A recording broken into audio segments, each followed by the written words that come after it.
video is, paano nyo nga ba malalaman kung talagang nagmamahal na kayo? Kung talagang mahal mo na siya? Maraming pumapasok sa relasyon dahil nag-aakala tayo na mahal na natin ang taong ito. Ang pagmamahal po ay hindi agad nararamdaman sa mabilisang panahon. Hindi yan isang araw, isang linggo, or isang buwan. Ito po ay proseso at pwedeng tumagal ito bago mo maramdaman na totoong mahal mo na ang taong ito. Kapag nagkakagusto tayo or may nagugustuhan tayong isang tao, no, yung pakiramdam na excitement tayo tuwing makakausap natin sila at hanggat maaari, gusto natin lagi silang nakaka-text. Yung constant desire ay nandoon at yung feeling ng excitement ay very intense at mahirap talaga i-describe ito. Yan ang dahilan kung bakit malilito ka. Kasi malaki ang pagkakahawig neto when you're falling in love with someone. There are some indicator para malaman natin kung ano ba talaga yung nararamdaman natin. Kung ito ba ay crush, kung ito ba ay true love, platonic love, or infatuation lang. Number 1, everything feels new and exciting. Kahit paulit-ulit nyo nang ginagawa ang mga bagay na ito, nandun pa rin yung kilig once na pinag-uusapan yung gawin uli ang mga bagay na to. For example, panonood ng mga movie or pagta-travel, pagpunta ninyo dun sa mga lugar na napuntahan nyo na noon tapos babalikan nyo pa. Yung feeling ninyo ay palaging bago sa inyo at nandun pa rin yung saya kahit na nagawa na ninyo ito noon.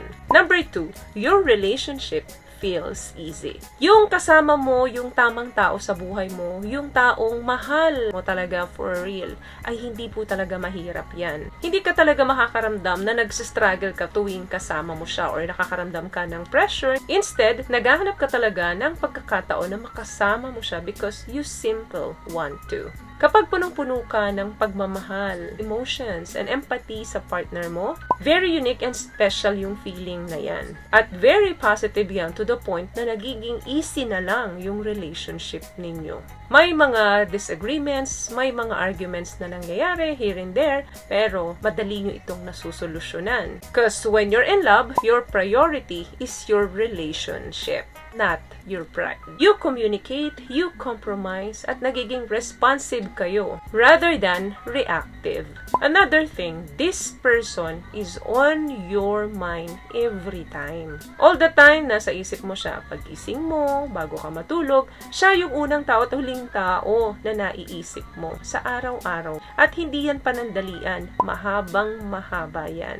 Kasi minsan sa relasyon, sa una lang nagtatagal yung mga back and forth texts and back and forth good morning and good evening message. Pero once na in love ka at totoong mahal mo ang taong ito, patuloy na ginagawa mo sa kanya ito at ganun din siya sa'yo.